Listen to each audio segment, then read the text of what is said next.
منصوب مجرور ہے، لیکن اس کا ایک لیکن مقدر ہے یہ اثر کہاں تقدیر ہے؟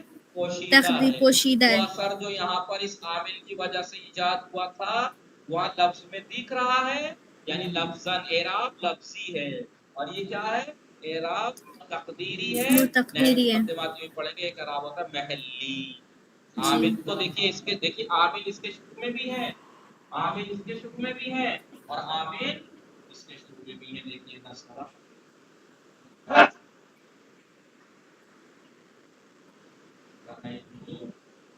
سمیت تو بھی سمجھ میں آ رہا ہے؟ جی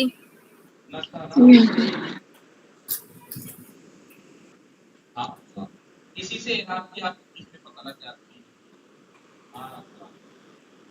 رائے تو سمیت تو بھی ہاضا نصرہ ہاضا، نصرہ اس نے مدد کی، رائے تو ہاضا میں نے اس کو دیکھا، سمیت تو من ہاضا میں نے اس سے میں نے اس سے سنا۔ آپ دیکھیے عامل تو سعید کے شروع میں بھی ہے، عامل موسیٰ کے بھی شروع میں ہے، عامل ہاضا کے بھی شروع میں ہے۔ عامل اپنا عمل کر رہا ہے، عامل اپنا عمل کر کر رہا رہا ہے، ہے۔ کیونکہ لیکن فرق یہ ہے کہ عامل جس اثر کو کلمے کے آخر میں ایجاد کرتا ہے لفظاً اور تقدیراً اسے اعراب کہتے ہیں۔ تو سعید کے بس یہ ہے کہ سعید میں اعراب لفظاً ہے۔ جو ہے وہ دکھ رہا ہے آپ کو نگاہوں سے، سنائی بھی دے رہا ہے سعیدن سعیدن سعیدی، لیکن موسیٰ میں نہ دکھ رہا ہے نہ سنائی دے رہا ہے، لیکن ہے اس کے اندر۔ اس میں جو سعید میں ضمہ ہے علامت رفع، موسیٰ میں بھی علامت رفع ضمہ ہے۔ فرق یہ ہے کہ یہاں ضمہ ظاہر ہے یا ضمہ پوشیدہ ہے۔ پوشیدہ ہے۔ لیکن ہاضا میں کیا کہا کہ اگر مورب، یہ مورب کلمہ تھا نا، مورب یعنی جس پہ اعراب آیا ہے، مورب کلمے کی جگہ اگر کوئی مبنی کلمہ آ جائے تو اس کا اعراب ہوتا تو ہے لیکن محلی ہوتا ہے، کیونکہ جگہ مورب کلمے کی، محل یعنی جگہ، مورب کلمے کی جگہ پہ ہے، یہ مورب کلمے کی جگہ پہ جگہ پہ ہے، اس لیے جگہ ہے محل، اس کا اعراب محلی ہے۔ یہاں کہیں گے سعید مرفوع علامت رفع ضمہ ظاہر، موسیٰ مرفوع علامت رفع ضمہ پوشیدہ، لیکن یہاں ہاضا مرفوع علامت رفع محلی ہے، نہیں ہاضا محلن مرفوع ہے، سعیدن لفظاً منصوب ہے، یہ تقدیراً منصوب ہے، یہ محلن منصوب ہے۔ اس لیے کہتے ہیں کہ اعراب یا ظاہر، اعراب دو طرح کا ہوا، یا ظاہر یا تقدیری، یا اعراب محلی ہوتا ہے جب مبنی کلمہ مورب کلمے کی جگہ پہ آ جاتا ہے۔ تو یہاں پر ہم اعراب کی تعریف پڑھ رہے ہیں۔ اعراب اثر، اعراب اثر ہے، ایک ایسا اثر ہے جس کو عامل کلمات کلمے کے آخر میں ایجاد کرتا ہے، کلمے کے آخر میں وجود میں لاتا ہے لفظاً یا تقدیراً لفظاً یا تقدیراً۔ اب اس اعراب کی قسمیں کتنی آپ کو دکھ رہی ہوں گی؟ تین قسمیں، تین، رفع، نصب، نصب، جر، جر، ایک اور ہے، ایک اور ہے، جزم۔ رفع، نصب، جر اور جزم۔ رفع کیا ہے؟ رفع اسم میں بھی ہوتا ہے، فعل میں بھی ہوتا ہے۔ اسم میں ہے، ینصر میں رفع فعل میں ہے۔ نصب اسم میں بھی ہوتا ہے، فعل میں بھی ہوتا ہے۔ اسم میں سعیدن، فعل میں لن ینصرا، علامت نصب تھا۔ لیکن جر اسم میں ہوتا ہے، فعل میں نہیں ہوتا، اور جزم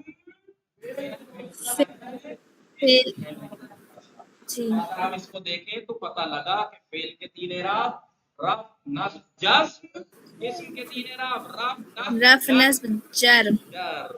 سمجھ میں آیا نہیں؟ جی، کل ملا کے اعراب چار ہوئے، رفع، نصب، نصب، جر، جزم۔ رفع نصب اسم اور فعل دونوں میں ہوتا ہے، نصب رفع اور نصب، جر فقط اسم میں، جزم فقط فعل جز میں۔ فقط فعل میں ہوتا ہے۔ سمجھ میں آیا کہ نہیں؟ جی آغا، کیونکہ وقت تمام ہو گیا، اتنا ہی پڑھ کے جی بات کو تمام کرتے ہیں۔ آئیے دیکھیے فائدۃ الاعراب، اعراب اثر، اعراب مبتدا، اثر خبر، اس کی صفت یہ ہے یجلب۔ اعراب ایک ایسا اثر ہے جس کو کھینچ کے لاتا ہے، یعنی ایجاد کرتا ہے، یعنی وجود میں لاتا ہے کون؟ عامل۔ العامل یجلب کا فاعل ہے، ہو اس کا مفعول ہے، جس کو عامل ایجاد کرتا ہے فی آخر الکلمت کلمے کے آخر میں لفظاً در حالی کہ وہ اعراب جس کو وہ ایجاد کرتا ہے عامل وہ لفظی ہو گیا پوشیدہ ہوگا. وہ انواعہ اور اس کی انواع یعنی اعراب کے انواع یعنی اقسام رفع و نصب و جر و فل اولان شروع کے دو رفع و نصب یوجدان فی الاسم والفعل اسم اور فعل دونوں میں پائے جاتے ہیں. والثالث و تیسرا جر یختص بالاسم اسم سے مخصوص ہے. وہ جزم والرابع چوتھا یعنی جزم یختص بالفعل فعل سے مخصوص ہے. اعراب کی تعریف بنا کو ہم انشاءاللہ کل پڑھیں گے. وصلی اللہ علی محمد وآلہ الطاہرین. اللهم صل على محمد وعلى محمد. محمد وعجل فرجہ. خدا